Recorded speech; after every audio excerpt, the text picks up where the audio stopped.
ये सनातनियों को बहुत ठेस पहुंची होगी और हमारे समाज में और हमारी आस्था में जो घुन लगा रहे हैं, हमें उम्मीद है हमारे पत्रकार साथी इस जिम्मेदारी को पूरा निभाएंगे। वो टीआरपी से ज्यादा हमारे तमाम लोगों की जो श्रद्धा रही उस पे जरूर समाज को सच्चाई पहुंचाने का काम करेंगे।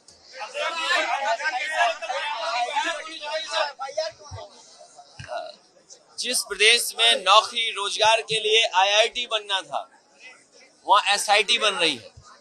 और देखिए आप, डबल इंजन की डबल टंकी है, कितना भ्रष्टाचार हो रहा है। ये डबल इंजन की बड़ी डबल टंकियां हैं और हमारे साधु संतों, पुजारी और मंदिर में जो सेवा करने वाले लोग हैं, उनके लिए जांच के लिए बताओ, अधिकारी जांच करेंगे। इन अधिकारियों की एसआईटी कौन कराएगा? इन अधिकारियों की भी एसआईटी होनी चाहिए। मैं इस विषय पे कुछ इसलिए नहीं कह चाहता हूं, मैं चाहता हूं अधिकारियों की एसआईटी कौन करेगा। और मैंने तो यहां तक कहा कि जो वहां सेवा करने वाले हैं उनका वेतन क्यों नहीं बढ़ाया।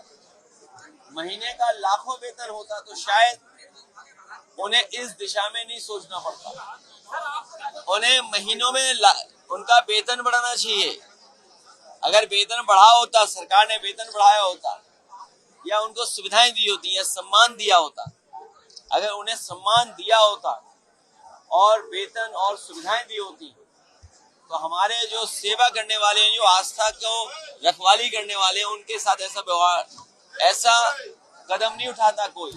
अब तो सुना है कंडे में पैसे निकल रहे हैं, गोबर में पैसे निकल रहे हैं। 2027 समाजवादी पार्टी का कार्यकर्ता, नेता और 2027 उससे ज्यादा जनता तैयार है, क्योंकि जिस तरीके से महंगाई बढ़ रही है, विदेश नीति फेल हो रही है, भ्रष्टाचार बढ़ रहा है, नौकरी रोजगार नहीं है, हमारे जो भारतीय लोग हैं उनकी जान ले ली गई और डेड बॉडी अभी तक पहुंची नहीं है।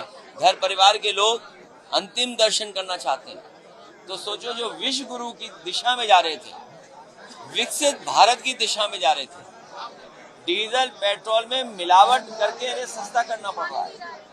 और मैं आज आपको कह के जा रहा हूँ, 27 की बात आपने पूछी है, ये सरकार ने जो रूमर फैलाया है, कि नवंबर में चुनाव करा देंगे, ये सरकार एक दिन भी अपनी कुर्सी नहीं छोड़ सकती है।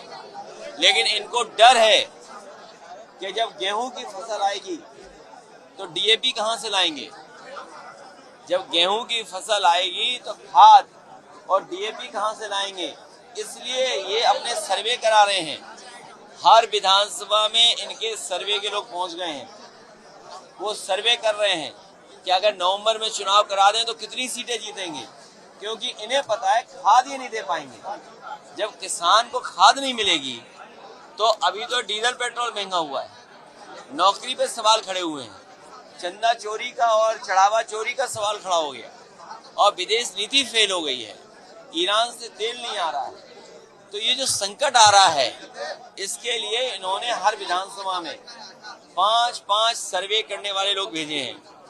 जो इनकी रिपोर्ट आएगी उसी पे फैसला लेंगे। लेकिन हम ये जानते हैं, जो ऐसे पॉलिटिकल पार्टी, पॉलिटिकल अनुभव के हिसाब से मैं कह सकता हूँ, खाद अगर इन्हें नहीं मिली, डीएपी नहीं मिली, तो चुनाव नवंबर में होंगे। अगर आप ये वीडियो YouTube पर देख रहे हैं तो हमारे चैनल को सब्सक्राइब कर बेल आइकन दबाएं और Facebook पर देख रहे हैं तो हमारे पेज को लाइक करें।